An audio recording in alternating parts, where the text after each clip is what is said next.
communautaire et avancée.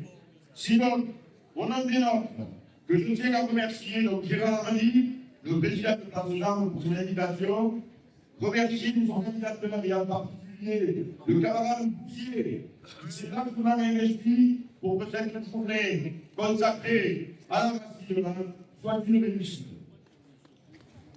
Merci encore à tous ceux chargés de notre sécurité. Je sais que le service est ingrat pour avoir plus de fois accompli, mais voilà, le service est indispensable. Tant que les milices n'activent pas, n'auront pas été mises hors d'état de vivre. À ce propos, je tiens à dédier ce discours à un jeune Français raciné, Quentin Norac, qui demeure à jamais dans nos cœurs. Présent.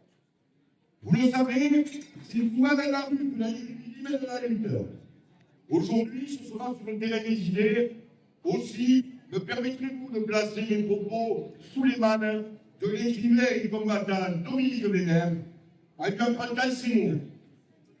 Faire une œuvre de vie de ce qu'était être mort. Comprendre ce que l'on est. Découvrir comment vivre et agir selon notre tradition. Voilà notre tâche. Selon Dominique Vénère, vivre selon la tradition, c'est se conformer à l'idéal qu'elle incarne, cultiver l'excellence par rapport à sa nature, retrouver ses racines, transmettre l'héritage et être solidaire des siens. Cela veut dire également chasser de soi le nihilisme, ce qui signifie retrouver la perception poétique du sacré. Car c'est à nous rendre fidèles aux valeurs de nos aïeux que nous avons l'avenir de nos lignées.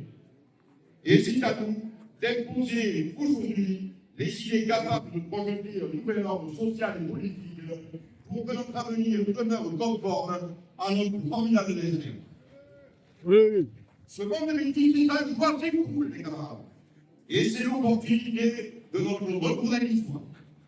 C'est l'opportunité d'une nation renaissante, car régénérée à la source de nos valeurs ancestrales. L'opportunité de se débarrasser des miasmes de la décadence. L'opportunité de renvoyer dans les poubelles de l'histoire Mélenchon, Raphaël Arnaud, et tous leurs copains avec leur sale sous son train. Le pays réel, c'est bien que le pays légal n'est plus réformable et que seul un bouleversement en politique de grande ampleur peut nous permettre de renouer avec l'histoire et notre destin. Des millions de nos compatriotes ont supporté une genre de sécession, ne se reconnaissant plus dans la République de Franconie. Pour ces Français, soit les plus modestes, pour lesquels l'enracinement se place au-dessus de l'économie, la rupture est consommée. Selon l'IFOP, 68% des Français estiment que les collectivités territoriales n'ont pas assez de pouvoir. 71% sont favorables à un renforcement considérable du pouvoir régional et 90% des Français estiment que l'État central est pour déconnecter les réalités locales. Concernant l'enseignement de l'histoire et les langues régionales, ou le statut, l'engouement est du même tonneau, 90%. Comme nous, les Français veulent en finir avec l'héritage de Jacobin du centralisme déraciné. Voilà pourquoi, comme nos anciens pays, nous réclamons la liberté de nos communes. Oui. Une maîtresse de leur fonction essentielle. Nous voulons une assemblée souveraine à Carcassonne, à Toulouse, à Montpellier. Nous voulons qu'elle régisse nos travaux publics, nos écoles, nos universités, nos tribunaux, nos logements sociaux, nos hôpitaux, ainsi que nos forces de sécurité intérieure. Osco. Nous voulons des institutions souveraines et enracinées, proches de nous, et qui nous ressemblent. Un ordre dignité, car connecté au monde via un solide réseau de racines stables et nourricières. Pour la philosophie de veille, l'enracinement est peut-être le besoin le plus important et le plus méconnu de l'âme humaine. Selon elle, un être humain a une racine par sa participation active et naturelle à l'existence d'une collectivité qui conserve vivaces certaines trésors du passé et certaines présences dans l'avenir. Participation naturelle, c'est-à-dire amenée automatiquement par le lieu, la naissance, la profession ou l'entourage. Chaque être humain à ce modèle a besoin de recevoir la pleine totalité de sa vie morale, intellectuelle et spirituelle par l'intermédiaire des milieux dont il fait naturellement partie. Hélas, mes amis, notre pays est spirituellement déraciné depuis des siècles. L'être même de la nation est atteint de son essence, perdant la plupart de ses limites naturelles. Pourtant, et nous en sommes la preuve vivante. Partout se lèvent des résistants, bien destinés à maintenir vivante nos traditions. Car nous sommes dépositaires d'une très ancienne tradition. Tradition qui nous est propre et qu'on voudrait nous voir oublier. Pourtant, la matière est là, dans nos contes et nos légendes, dans les poèmes homériques, Oui. la littérature épique. Voilà l'héritage sacré qui recèle nos valeurs propres de ces valeurs transcendent de l'être. On y retrouve l'originalité unique de notre être monde, notre façon d'être les femmes et les hommes, devant la vie, la mort, l'enfantement, la cité, l'amour ou le destin. La hiérarchie des valeurs qui en découle la nôtre depuis l'âge du monde. Elle est une suprapuitié dans lequel plongent les racines de notre civilisation et notre tradition. Mais pour autant, la tradition n'est pas le passé, mais justement ce qui ne passe pas. Et la négation de la tradition, c'est le nihilisme consubstantiel à la modernité. Et c'est le nihilisme qui est responsable des affrètements du monde. C'est le nihilisme responsable de la disparition du sacré. C'est lui qui est le responsable de la disparition du sens, qui hiérarchise les valeurs de vie en plaçant ce qui est supérieur au-dessus de ce qui est inférieur. Et le chaos, l'état de chaos dans lequel nous vivons, est la conséquence de ce bouleversement intellectuel. Le monde moderne soumet tout à l'utilitaire et au désir. Progressisme, individualisme et nationalisme sont dirigés à dogmes indépassables. Les libéraux libertaires nous imposent un monde à l'animal, un monde de la dignité et de la jouissance sans entrave. Un monde sans possibilité de limite territoriale, sociétale, économique, voire éthique. Et c'est le monde qu'ils nous ont fabriqué, taillé sur mesure pour les Macron, les Rothschild, taillé pour Einstein, pour Jackman.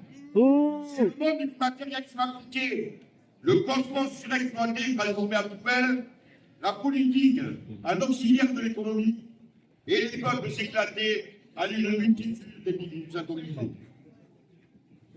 L'individualisme moderne prétendait faire de l'homme un être libre de toute attache, un égal parmi les égaux. Une fois disparue la rassurante protection des anciennes communautés et des anciennes croyances, l'individu est finalement saisi par son propre vide et calme ses angoisses par la consommation compulsive. La sinistre expérience de l'individualisme moderne nous enseigne à contrario qu'être homme, c'est être quelque part. C'est appartenir à une lignée, à une tradition. Être homme, c'est habiter un monde et s'y appartenir. Et c'est ça être identitaire. Et l'engagement identitaire procède de la racine. Être identitaire, c'est défendre à toutes les circonstances. Dans son engagement vital, associatif, syndical, mais aussi dans son comportement quotidien, l'identité multiculturelle dont nous sommes les habitants. Être identitaire, c'est se conduire à nos pays et s'opposer à tout ce qui peut attenter à cette identité. Être identitaire, c'est ni un homme, ni une idéologie. C'est un principe fondé sur le réel, sur ce que nous sommes. Pour répondre à la fondamentale question de ce qu'ils sont, les hommes ont toujours répondu en invoquant le lignage, la religion, leur racine, c'est-à-dire leur identité. Pour nous, identitaires de la République, l'identité constituée par la reconstruction des principes de filiation et de transmission, le socle des traditions populaires et orales, des coutumes et des mœurs, ainsi que l'acceptation d'un passé commun et évidemment la volonté de vivre un avenir en commun. Convaincu qu'une identité consciente de ses racines est la meilleure défense pour résister au vent mauvais de la globalisation, un triple enracinement local, national et civilisationnel ne peut que renforcer notre unité. Et à plus forte raison, s'il est lui-même soutenu par de puissants liens familiaux, claniques, corporatifs ou associatifs. Quant à moi, je vis au quotidien mon enracinement de 5 siècles avérés à Languedoc, sous une forme multiple et complémentaire. D'abord, au sein de ma famille, les Roudiers, Oui. des militants identitaires radicaux, transcendés par une cause commune. Ce combat, nous avons dit deux plans. Les nôtres. Petit paysan des Cévennes, j'ai noué un rapport direct et étroit à mon terroir. Un profond respect pour cette terre qui continue à nourrir ma lignée et pour laquelle mes aïeux ont versé sang et eau. Merci beaucoup. Et naturellement, j'aime la Languedoc. J'aime la bouillie et le rugby du village. J'aime la dame et j'aime l'ancien Balmani. J'aime la romane, le gothique languedocien et le château Cata. J'aime la sardinade, la bouille, la brandade, l'aïoli, le soumet, le bachana. Avant que vous arriviez, J'aime aussi les outils nautiques. J'aime les feux de tambouret. Et par-dessus, j'aime le son de la voix. Le haut la mélodie. Véru de la riche histoire des pays d'Europe, mon cœur se serre comme une tout chaque Jean Petit. Vous connaissez la cotille, Jean Petit. Jean Petit, hélas, fort. Eh bien, moi, j'aime Jean Petit. Jean Petit, chef proclame de Villepreux-sur-Rouergue à lutte contre les beaux, la taille. Jean Petit fut arrêté, roué, et c'est son supplice que la continue immortalité. J'aime Jean Petit. J'aime Cavalier le capitaine. J'aime Trécavel. J'aime Escarmont de Péreille. Et tous les crémages de notre Seigneur. J'aime les Tuchets. J'aime les Demoiselles, les Verdettes, les Communards, les vignerons de 1907 et les comités d'action viticole. Je les aime.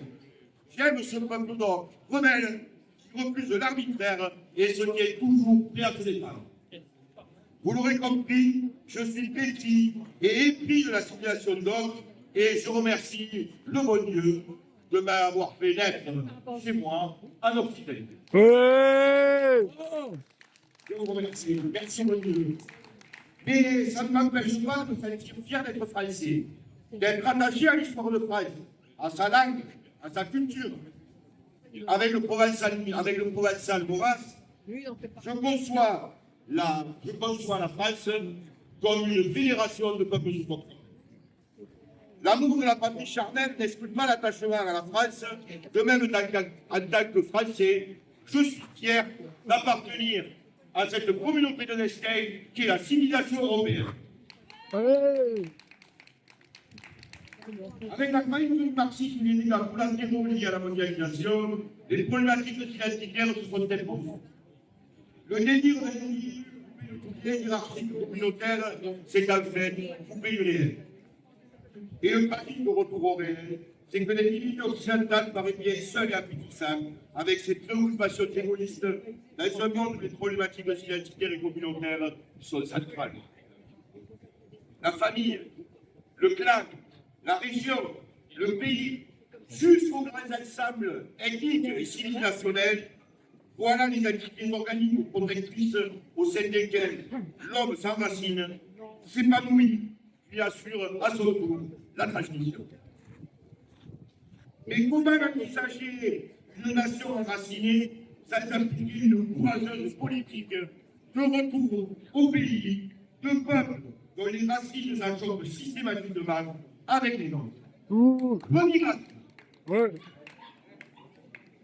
Car les petits villages sont désormais que l'immigration musulmane implique de fait l'islamisation du pays et par conséquent la désintégration de leur identité. Nous voulions désigner une partie à une conscience identitaire. La réalité est à décharger, mais le retour au réel est brutal. En effet, quelques chiffres. 8 millions de familles immigrées résidant illégalement en France. À cela, ajoutez un bon million de clandestins. Ajoutez-y 3 140 000 descendants directs immigrés, donc issus de 2 parents nés à l'étranger, et 4 millions de plus issus de couples mixtes. Ce qui nous fait un total supérieur à 5 millions d'allotels. Si on prend en considération les indices de natalité respectifs de chaque communauté, l'avenir de nos enfants paraît bien sombre. Comme de la forfaiture, cette colonisation est facturée entre 55 et 90 milliards d'euros par an. Par la suite, par profit, par ressentiment, les villages sont touchés. En moins de 40 ans de médiation politique de la ville, ce sont plus de 200 milliards d'euros qui ont été prélevés sur les efforts dépensés pour assurer la paix sociale dans les zones de sous. Et pendant ce temps-là, on laisse mourir à ce niveau-là. Cette France sacrifiée, où l'État central ferme les écoles, les gendarmeries, les hôpitaux et les magasins. Cette France où un paysage se voit l'air tous les jours. Vergogne. Mes amis, la fois qui va venir, la République jacobine en portera la responsabilité. Car c'est bien la République jacobine qui, par ses lois, ses juges et ses médias isolés, nous impose la préférence étrangère avec ses millions d'arabes musulmans porteurs d'autres racines et de notre avenir. Au sud de la France métropolitaine, l'immigration ne passe plus pour une fatalité. Il est évident qu'il s'agit d'un plan de remplacement, une délocalisation à rebours lorsque l'ouvrage de vie n'est pas exportable. Au nom de l'humanité, toute exigence d'assignation d'une étranger est désormais considérée comme moralement infondée. Le respect religieux de nos juges pour les droits de l'homme nous interdit de mener une quelconque politique qui prétendrait sacraliser notre identité chez nous et imposer notre culture et nos revenus. Pour permettre aux étrangers de conserver leurs racines, on nous sommes de renoncer aux nôtres. Et voilà justement ce que refuse les bons français, être dépossédés de ce que nous sommes. Et mes amis, cette révolution légitime, c'est quand nous la structurée pour la faire écouter. Parce qu'en tant que nous nous avons des droits.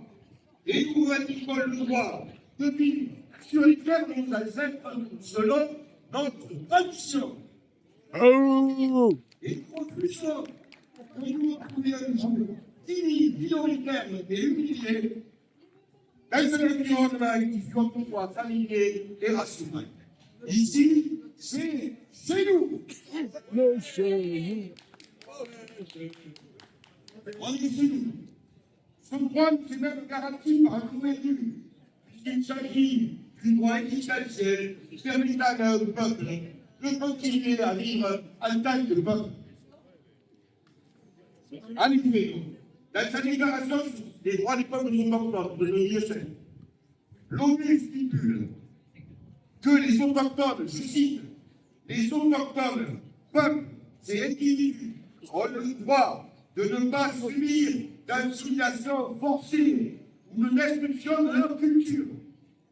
L'ONU recommande aux États de prévenir ou réparer efficacement, je cite, tout acte ayant pour but du préfet de priver les autochtones de leur intégrité en tant que peuple distinct, de les priver de leur valeur culturelle ou de leur identité ethnique.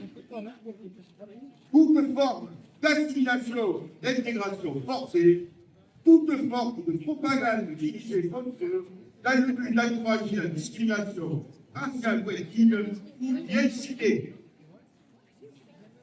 À nous, comme le 12 octobre, à nous, comme le 12 octobre de France, de nous approcher de cette déclaration, de la faire notre et de la pousser de l'injustice internationale pour défendre, là aussi, et suivi de mal, notre droit, tout comme donne, à la continuité historique.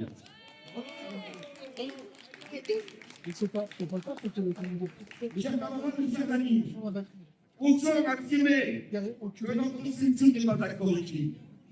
Osons affirmer qu'il n'y a pas de fatalité en notre remplacement. Que seule la volonté du peuple, leur force de destin, et que les seuls combats que le droit civil ne peut rapporter sont ceux que l'on refuse. Affirmons-le haut et fort, mes amis. La fatalité est un mensonge, et notre avenir nous appartient. Liberté!